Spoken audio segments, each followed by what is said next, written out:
I spy with my one decaying eye. Today we're going to be having a look at the Diamond Select Marvel Select Zombie Sabretooth.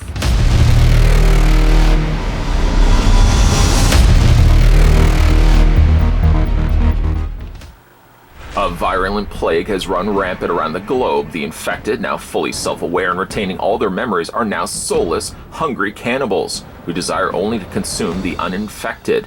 Unable to be killed unless their brain is destroyed, these zombies are now at the top of the world's food chain. But there's something higher, the zombie supervillain. Unable to avoid infection forever, some of the world's most dangerous superpowered criminals have now been turned into bloodthirsty cannibals. Victor Creed, the mutant called Sabretooth, has been known to fight on the side of good from time to time, but now there's only the hunger, feasting on the survivors and clashing with other zombie villains. His superior strength and razor-sharp claws serve him well when he's looking for a meal. This fully articulated 7-inch figure was sculpted by Phil Ramirez and features a hinged jaw as well as detailed display base.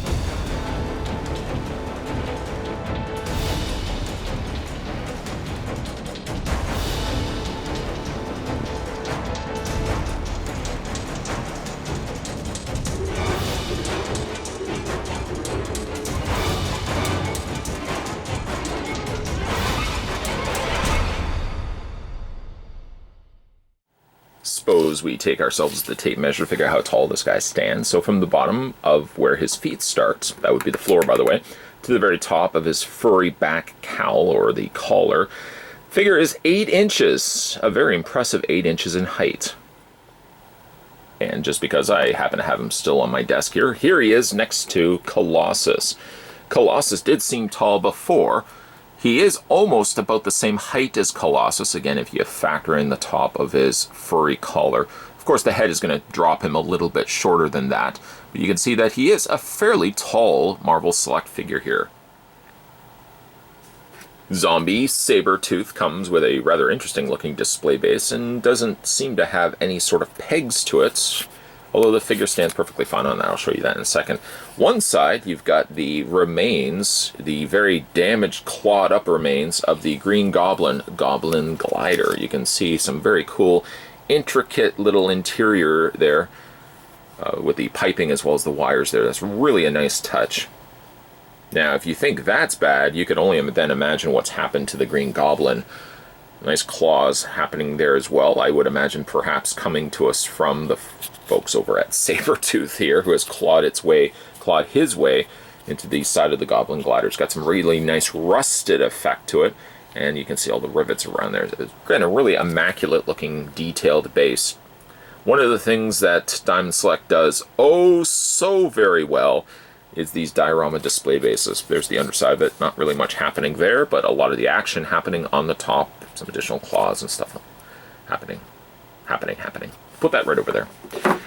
As for the figure itself, you would be absolutely correct, Mark, Chris, Ryan. Oh, Jeremy also said that as well. Yes, I did actually have a look at this guy before. Through the process of making silly mistakes in one's life, I parted ways with him as well as a whole bunch of his brethren, and ultimately found this guy again at my local comic book store. That's the story of, that's the glory of love. So what we ultimately now have in our hands is Zombie Sabretooth, and what you have presently in front of you is a throwback, as we're having a look at this guy again. Why oh why did I ever part ways with this Zombie Sabretooth? He is a glorious specimen. If glorious specimens entail gruesome, man-handled, zombie-handled decay, then Zombie Sabretooth is right up your alley. Let's start first with his face, what's left of it at least, and I'll work our way down. Face sculpt is gross, it's gruesome, it's fantastic. It does sell on the back of the packaging that the jaw does open and close. To that extent, it does, but doesn't do it in the greatest of jobs. There's very little, in fact, that you can do in opening and closing it. It gets a little bit of mileage, but not a whole heck of a lot. Love the very blank stare in his face, chalking that up to the dead eyes, currently sporting inside the socket areas of Sabretooth's face. You can see right down to the fact that they've detailed around the ears, so even underneath this haft cowl, you can see even that the ears are sculpted underneath there. But he is a very gruesome looking figure. Very sharp teeth. Again, you've got those dead, blank, staring eyes. And, oh, by the way, forgot to mention, he's soaked in blood. Probably not his blood. I can't imagine he's ravaging himself. That is probably some poor, unsuspecting victim that he is now mauled and ripped away at. Don't worry, though. He got his fair share. I don't know what has caused all of this damage, but I would say seek medical attention, but probably the medical attention is also zombies. So I don't know if you could really seek zombie medical attention. My arm is hurting, Doc, so the doc simply just chews off your arm. I don't think you would want that as benefits on your benefit plan. But a gash, ripped away gash here. You see some exposed organs happening here. A ripped away, so you now see the muscle fibers there on the front of his pectoral muscles. And even like his shoulder has been gnawed away. Nummy, nummy, yum, yum, yum in my tum. A lot of that also happening on this arm as well. Like, it would be so easy just to say muscle tendons, exposed damage, but I probably would repeat myself over and over again because there's over and over again examples of that all happening all over the place. In his legs, in his feet, in his thighs, in his torso. Of course, even in areas, small areas such as his biceps are just gnawed away. And even like his hands, what's left of them at least. This hand fares a little bit better. I mean, that's only just a sampling right there. That's getting into full course, full meal right there.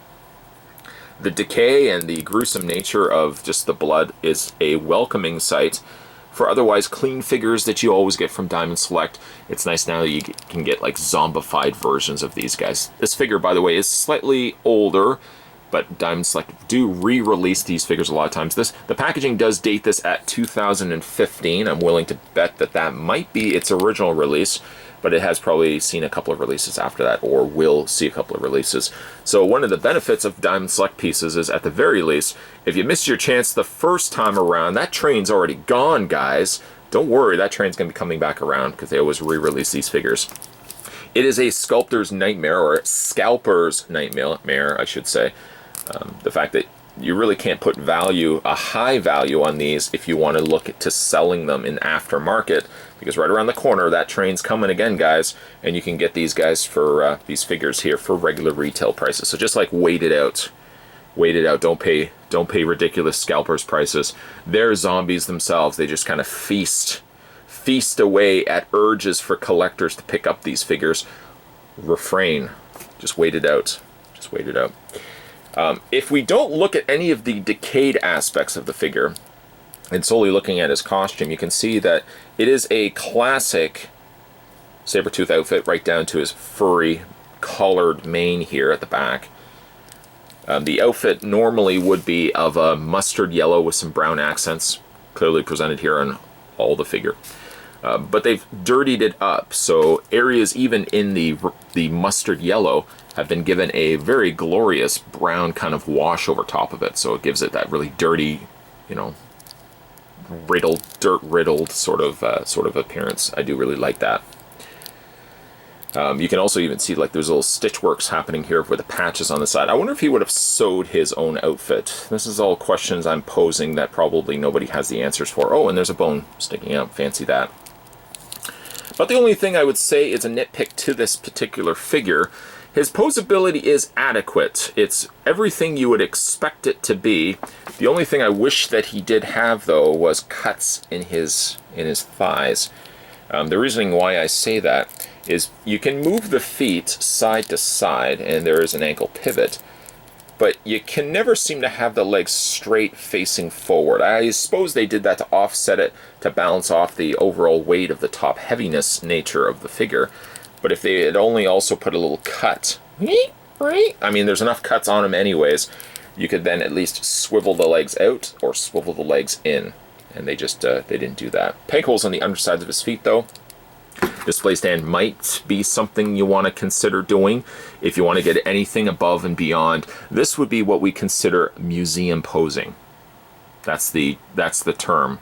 I didn't invent that term, by the way. That's the term they give it, where you just basically display a figure straight, like a statue, essentially.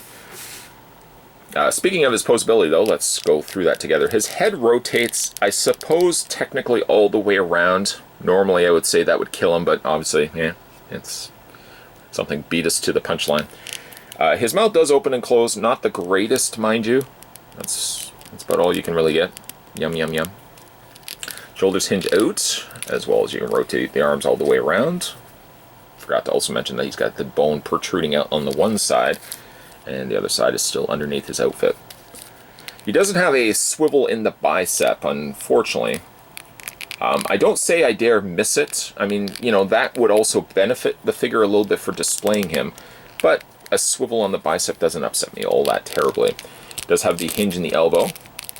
You can rotate the hands all the way around. Not really to the sense that you can hinge them in and out, but you can at the very least rotate the arms, the hands all the way around. He's got a mid-torso swivel, or swivel at the waist. The legs split out. Like I said, there's no cut happening in the thigh. Has a double hinge on the knee happening, however, and he's got an ankle pivot as well as a rocking back and forth. I don't want to say that this is everyone's cup of tea. You pretty much would have to like zombies or gruesome looking figures to pick up this figure for yourself. If you're somebody that just likes comic design characters, you may not necessarily pick this one up.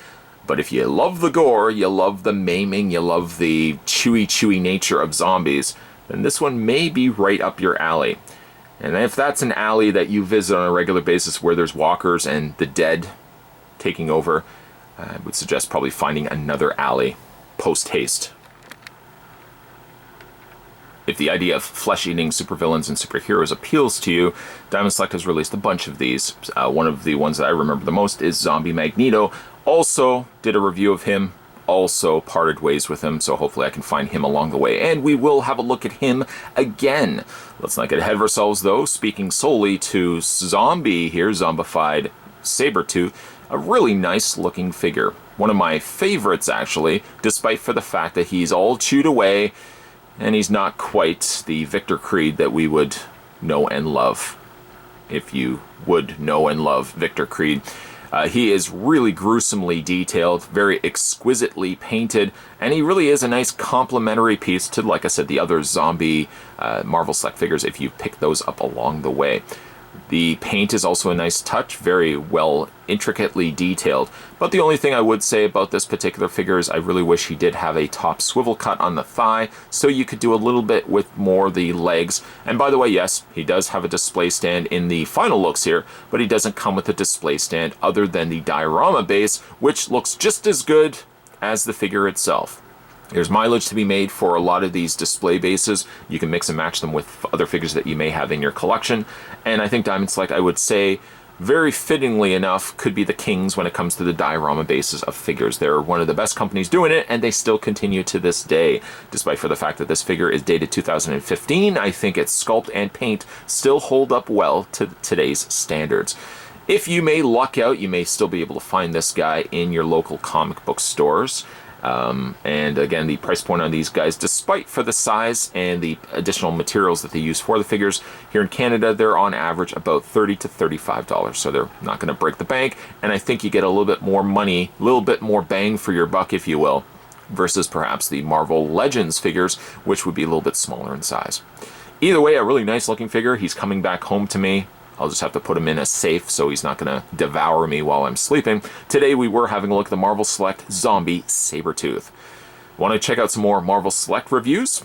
Don't blame me. There's a playlist on this channel called Marvel Select, so you can go back and have a look at everything else I've ever done up to this point, and all future videos of the Marvel Select variety will also be there as well. Make sure you also head over to my main page when you're done with this video, scroll down the section that says videos, and see if there's anything that you may have missed along the way. As always, guys, thanks for watching as you always do. I'll see you next time.